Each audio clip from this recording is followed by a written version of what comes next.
디베이트에 오신 것을 환영합니다. 오늘 우리는 인류 역사상 가장 위대한 미스터리 중 하나를 파헤쳐 보려고 합니다. 바로 문명은 어떻게 태어났는가 하는 질문이죠. 수많은 생명체가 이 행성을 거쳐갔지만 왜 유독 저희 호모사피엔스만이 도시를 세우고 법을 만들고 심지어 달에 가는 그런 존재가 되었을까요? 이 사건의 용의자는 크게 둘로 좁혀집니다. 하나는 번뜩이는 상상력과 언어를 가진 우리의 뇌이고, 다른 하나는 세상을 직접 빚어낸 우리의 손과 발이죠. 저는 이 거대한 변화의 주범이 보이지 않는 것을 믿게 만든 뇌, 즉 인지혁명이었다고 주장합니다. 저는 그 똑똑한 뇌가 마음껏 활약할 무대를 깔아준 그 물리적 증거, 즉 직립보행과 농업이라는 결정적 토대가 없었다면 이 미스터리 자체가 성립하지 않았을 거라는 입장입니다. 결국 모든 건 현실의 기반 위에서 시작되니까요. 좋습니다. 제 주장부터 시작해보죠. 저는 문명의 핵심 동력이 우리 몸, 그러니까 하드웨어의 변화가 아니라 정신, 즉 소프트웨어의 대혁신에 있다고 봅니다. 제가 이 인지혁명이라는 개념을 처음 접했을 때 정말 소름이 돋았어요. 우리가 현실이라고 믿는 돈, 국가, 법 같은 것들이 사실은 강이나 나무처럼 실제하는 게 아니라 우리 머릿속에만 존재하는 거대한 약속이라는 거잖아요. 유발 하라리가 지적한 것처럼 말이죠. 이게 바로 인류의 슈퍼파워입니다. 사실 회사라는 것도 한번 생각해보면 법적인 서류 몇 장에 불과한 상상의 개념이죠. 하지만 수만 명의 직원이 매일 아침 같은 건물로 출근하는 건 우리 모두가 그 보이지 않는 이야기를 진짜라고 믿기 때문이에요. 이런 대규모 협력은 오직 인간만이 할 수 있는 마법에 가깝습니다. 그리고 이걸 가능하게 한 도구가 바로 언어죠. 단순한 정보 전달을 넘어서서 과거의 실패를 교훈 삼고 미래를 계획하게 만들잖아요. 세대를 거치면서 지식이 사라지지 않고 계속 쌓이는 이른바 톱니바퀴 효과, 레쳇 이펙트가 나타난 겁니다. 아이잭 뉴턴의 그 유명한 말처럼 거인의 어깨 위에 올라서서 더 멀리 보게 된 거죠. 이런 정신적 소프트웨어가 없었다면 우린 그냥 좀 더 똑똑한 유인원에 머물렀을 겁니다. 그 소프트웨어라는 비유는 아주 적절하네요. 저도 그 부분은 동의합니다. 하지만 그 멋진 소프트웨어가 텅 빈 허공에서 실행될 수는 없잖아요. 저는 그 소프트웨어가 제대로 돌아갈 수 있는 컴퓨터 본체, 그러니까 우리의 신체와 환경이 먼저 준비되어야 했다고 봅니다. 이야기는 뇌가 아니라 발에서 시작해야죠. 인류가 두 발로 서면서 모든 게 바뀌었습니다. 자유로워진 두 손으로 돌을 쪼아 도구를 만들고 불을 다루고 아이를 안고 멀리까지 이동할 수 있게 됐죠. 특히 그 엄지손가락이 다른 손가락과 자유롭게 맞닿으면서 정말 정교한 작업이 가능해졌어요. 이 과정이 역으로 뇌를 자극해서 신피지를 발달시켰다는 연구도 많습니다. 즉, 손의 움직임이 뇌의 고차원적 사고를 이끌어낸 셈이죠. 그리고 결정적으로 제레드 다이아몬드가 강조했듯이 농업혁명이 없었다면 문명은 불가능했을 겁니다. 약 1만 년 전 농사를 짓기 시작하면서 처음으로 잉여식량이라는 게 생겼어요. 이게 왜 중요하냐면 모두가 먹을 걸 구하러 다닐 필요가 없어졌다는 뜻이거든요. 누군가는 농사를 짓고 남는 식량으로 군인, 사제, 기술자, 왕을 먹여 살릴 수 있게 된 겁니다. 이 분업과 계급의 탄생이 바로 복잡한 사회, 즉 문명의 시작이었습니다. 아무리 기발한 상상력을 가졌어도 당장 오늘 먹을 게 없으면 그건 그냥 공상으로 끝났을 겁니다. 바로 그 지점에서 의견이 갈리는군요. 말씀하신 대규모 협력의 전제 조건, 그러니까 분업이나 계급 사회는 결국 수많은 사람들이 같은 규칙을 따르기로 합의해야만 가능합니다. 저는 그 합의의 본질이 바로 공동의 신화라고 보는 거고요. 예를 들어 침팬지 사회도 굉장히 복잡하고 서열도 뚜렷하잖아요. 그런데 왜 그들의 사회적 복잡성이 국가나 법 같은 상상의 질서로 발전하지 못했을까요?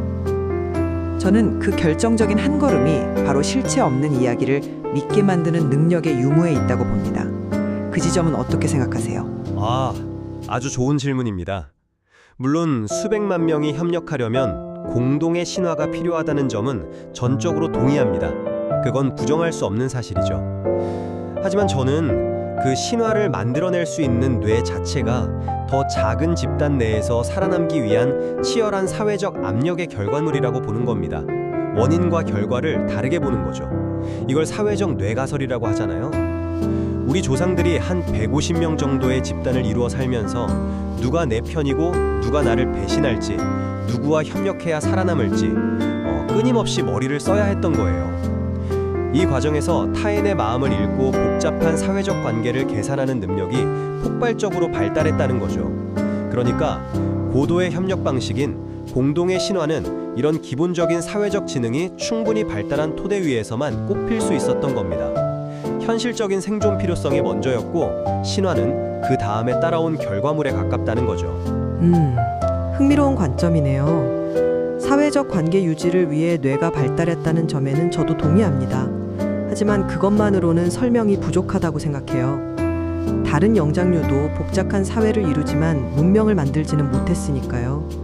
말씀하신 사회적 뇌가 협력을 위한 계산기라면 인지혁명은 그 계산기에 국가, 정의, 화폐 같은 완전히 새로운 운영체제, 그러니까 OS를 설치한 것과 같아요. 이 새로운 OS가 없었다면 아무리 계산 능력이 뛰어나도 수십만, 수백만 명 단위의 협력이라는 프로그램은 절대로 실행할 수 없었을 겁니다. 바로 이 OS 업그레이드가 인류를 다른 종과 구별짓는 결정적 순간이었다고 봅니다. 그 운영체제의 비유는 계속 마음에 드네요. 하지만 그 OS가 실행될 하드웨어, 즉 손의 역할을 여전히 너무 가볍게 보시는 것 같아요. 아까 말씀하신 문화의 톱니바퀴 효과, 그러니까 지식이 세대를 거쳐 축적된다는 개념은 저도 인정합니다. 하지만 그 톱니바퀴를 처음 돌리고 계속 돌릴 수 있게 만든 손의 힘을 관가하고 있어요. 예를 들어 한번 들어보죠.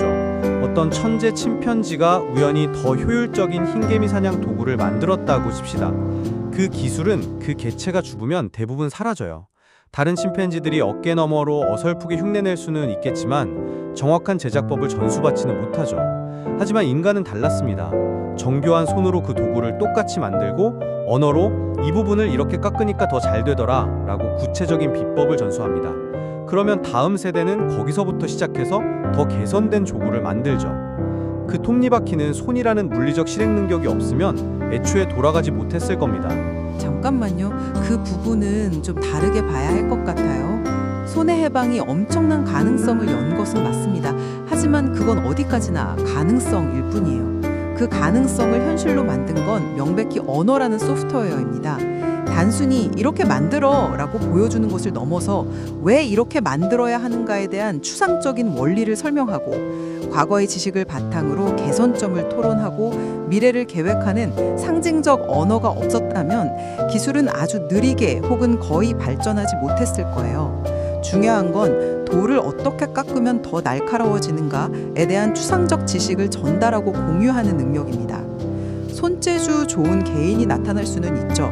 하지만 그 기술이 언어를 통해 사회 전체의 지식으로 축적되지 않으면 그 개인의 죽음과 함께 그 기술도 무덤으로 가는 겁니다. 바로 이 지점이 다른 동물들과의 결정적 차이죠. 그렇다면 이 논쟁의 핵심 질문으로 넘어가 보죠. 문명 발생의 결정적 전환점, 그러니까 티핑 포인트를 어디로 보아야 할까요? 저는 단연코 농업혁명이라고 생각합니다. 옹호자께서 강조하시는 인지 능력, 추상적 사고가 이미 수만 년 전부터 존재했다면 왜 문명은 약 1만 년 전에야 비로소 특정 지역에서 폭발적으로 발전하기 시작했을까요?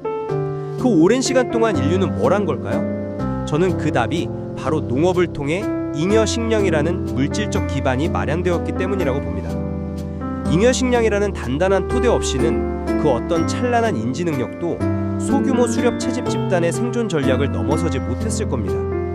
실제로 도시, 국가, 문자, 법률, 거대한 건축물 같은 문명의 핵심 요소들은 명백히 농업혁명 이후에 나타났어요. 이건 우연이 아니죠. 결국 환경적 요인이 인지적 잠재력을 현실화시킨 결정적인 방아쇠 역할을 한 겁니다. 그건 결과의 원인을 맞추는 해석일 수 있습니다. 농업혁명은 문명의 고도화 단계, 즉 엑셀을 밟은 시점이지 시동을 건 순간은 아니라고 봐요. 한번 생각해 보세요. 씨앗을 심고 몇 달 뒤에 불확실한 수확을 기다리는 농경 생활 자체가 이미 고도의 추상적 사고 능력을 전제로 합니다. 미래를 계획하고 현재의 만족, 그러니까 사냥을 지연시킬 줄 아는 능력. 그게 바로 인지혁명의 산물이잖아요. 이미 수만 년 전 수렵 채집 사회에서도 라스코 동굴 벽화 같은 놀라운 예술이나 정교한 장래의식 같은 종교적 행위, 즉 문명의 싹이 발견됩니다. 농업은 그 싹을 거목으로 키울 비옥한 토양을 제공했을 뿐 씨앗 자체는 아니었다는 거죠. 씨앗은 이미 인지혁명 때 깊숙이 뿌려진 겁니다. 바로 그겁니다. 저는 그 씨앗이 토양 없이는 아무 의미가 없었다고 주장하는 거예요. 수만 년 동안 존재했다던 그 문명의 싹이 왜 하필이면 농업이 가능했던 비옥한 초승달지대 같은 특정 지역에서만 거대한 문명으로 자라났을까요? 다른 지역의 사람들은 상상력이 부족해서 그랬을까요? 아니죠. 환경적 조건과 물질적 기반이 그만큼 결정적이었다는 강력한 증거입니다. 말씀하신 추상적 사고 능력은 인류의 보편적 특성이었을지 모르지만 그것이 문명으로 발현되는 데에는 잉여 생산이라는 아주 현실적인 조건이 반드시 필요했던 겁니다. 이런 말이 있잖아요. 배고픈 철학자는 있을 수 있지만 배고픈 문명은 존재할 수 없다. 농업혁명은 단순히 식량 생산 방식의 변화가 아니었어요. 인류사의 구조 자체를 근본적으로 뒤바꾼 진정한 혁명이었죠. 그 이전과 이후는 완전히 다른 세상이었죠. 오늘 논의를 되짚어보면 결국 인류 문명의 독창성은 어디서 왔는가 하는 질문으로 돌아가네요. 저는 여전히 그 답이 보이지 않는 가치를 상상하고 공유하는 능력, 즉 우리의 고유한 소프트웨어에 있다고 생각합니다. 직립보행이나 정교한 손 같은 생물학적 조건은 다른 종들과 어느 정도 공유했을지 모릅니다. 하지만 국가와 법, 그리고 미래를 상상하며 문명이라는 거대한 프로젝트를 시작하고 완성시킨 것은 오직 우리만의 특별한 인지 능력 덕분이었습니다. 저 역시 인지 능력의 중요성을 부정하지 않습니다. 다만 오늘의 논의는 그 위대한 능력이 결코 진공 상태에서 발현된 것이 아니라는 점을 분명히 보여줬다고 생각해요. 직립보행으로 얻은 자유로운 손이라는 하드웨어, 그리고 농업혁명이 가져온 안정적인 에너지 공급이라는 환경적 기회가 만났을 때 비로소 그 위대한 정신이 문명이라는 거대한 건축물을 지을 수 있는 단단한 토대를 얻게 된 것이죠. 하드웨어 없는 소프트웨어는 공허한 코드에 불과하니까요. 아, 정말 흥미로운 지점이네요. 결국 이 논쟁은 오늘날에도 다른 형태로 반복되는 것 같아요. 예를 들어 인공지능이라는 막강한 소프트웨어가 등장했지만 그것을 구동할 반도체 칩과 데이터 센터라는 어마어마한 물리적 기반 없이는 아무 의미가 없잖아요. 어쩌면 인류 문명도 그와 같았을지 모릅니다. 맞습니다. 위대한 상상력이라는 운영체제와 그것을 현실 세계에 구현할 손과 토지라는 하드웨어가 기적적으로 맞물린 사건이었던 셈이죠. 어느 하나의 절대적 우위를 논하기보다는 이 소프트웨어와 하드웨어가 지난 수만 년간 어떻게 서로를 촉발하고 강화하며 지금의 우리를 만들었는지에 대한 탐구는 계속될 가치가 충분합니다. 이 자료 속에는 우리가 더 깊이 탐색해 볼 지점들이 분명히 남아 있습니다.